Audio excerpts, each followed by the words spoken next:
Oh, hi there. Thanks so much for showing up for your math learning. It's Tutor Grant.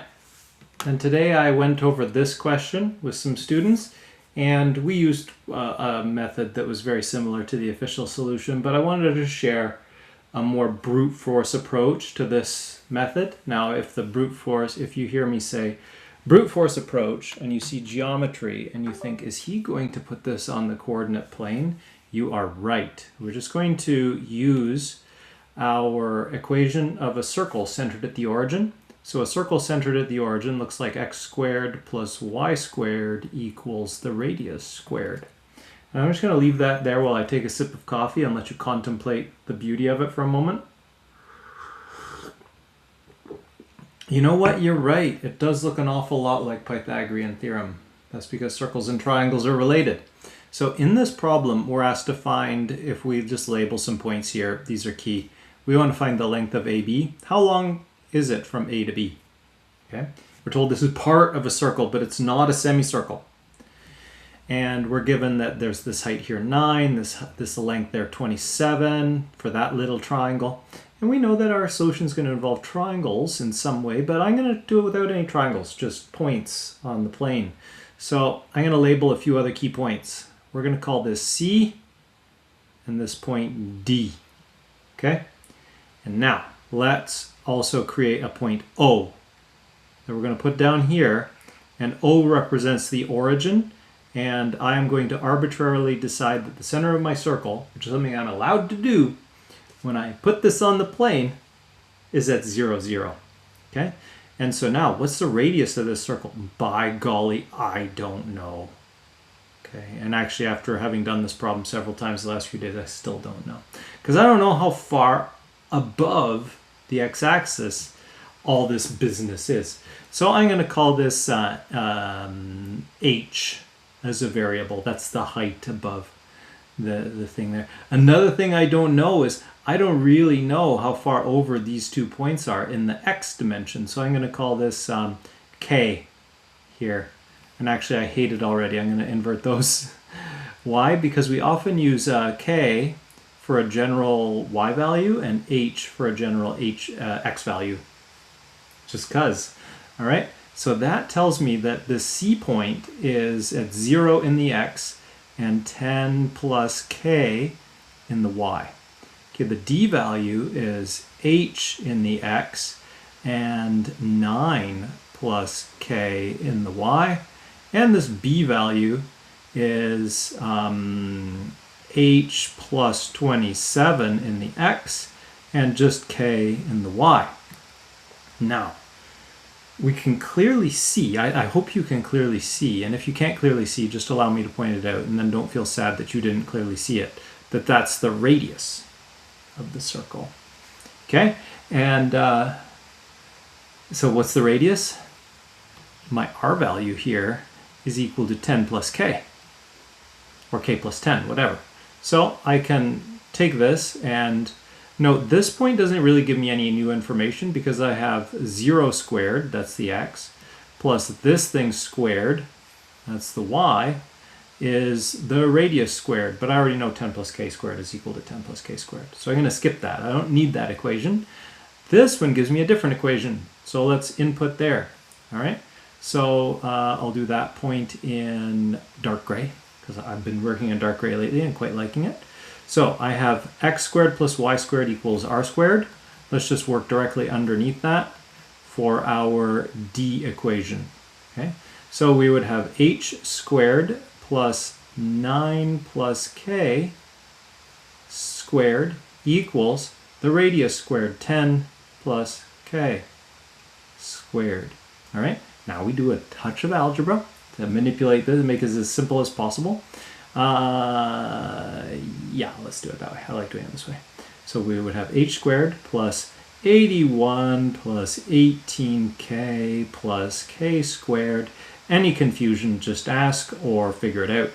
100 plus 20k plus k squared. If you're uncomfortable with these expansions, this is algebraic fluency. You just want to know why these things are the way they are. And then our k's cancel off. We can subtract 81 from both sides leaves us 19. Subtract 18k from both sides leaves us 2k. And we get this next nice line. H squared is equal to 19 plus 2k. Okay, cool. All right, we get that. Now let's try our next point, and that's our B point. And we're going to do this in blue. No, we've been working in blue just for our diagram. We'll do it in orange. Okay, so for our B point, okay, here's our B equation. We have h plus 27 squared plus k squared equals 10 plus k all squared. And some expansion gives us h squared plus 54h plus 729 plus k squared. That's just, again, just this thing expands into those three, that trinomial. Okay, equals 100 plus 20k plus k squared. Okay, but we have more information that we can pull from this D equation here. All right, because again, here's our cancellations in blue. The k's cancel off. We're going to remove 100 there and take it from there, so that leaves us 629. All right, and then we also know this, so let's put that there. Okay, so our next line is going to look like this: 19 plus 2k, that is h squared, that's this thing being substituted in, plus 54h plus 629 is equal to 20k. Well, wouldn't you know, if we simplify this a little bit, we get some nice things happening. We're going to get 54h plus 629 plus 19 is 648 equals 18k. Wouldn't you know it, all of those numbers are divisible by 18, so we get 3h plus 36 equals k. Isn't that neat? Isn't that just so neat? But you're probably wondering, well, you still don't have what you've been asked to find, tutor Grant. But I have the key information, okay? I have a linear relationship between those two things. Now I can choose one of my equations. This one looks mildly easier to work with, and I'm just going to input that for k. So watch when I input that. I think you'll like it. I think you'll like the way this works out. So I'm going to start from this line here, where we have h squared plus, h squared equals 19 plus 2k. Yeah, h squared equals 19. I'm going to work from this line. That line was nice to build from that previous equation. So h squared is equal to 19 plus 2 multiplied by 3h plus 36. Aha! Now I am a single equation, single unknown. I am just a simple quadratic here. This gives us h squared equals 19 plus 6h plus 72, which when we set it equal to 0 is h squared minus 6h minus 91 equals 0. How do you multiply to 91 and add to 6? Well, negative 13 and 7, of course. So that gives us h minus 13 multiplied by h plus 7 equals 0. And there's your solution, because h is positive, so we have h is equal to 13. Now, we just go back to our diagram, label this as 13, recognize that this is halfway, so that was 40, so the total in this one would also then be 40, so our distance is 80. And that's how I would brute force this problem, just by putting it on the coordinate plane and working with this point and that point as satisfying the equation for a circle.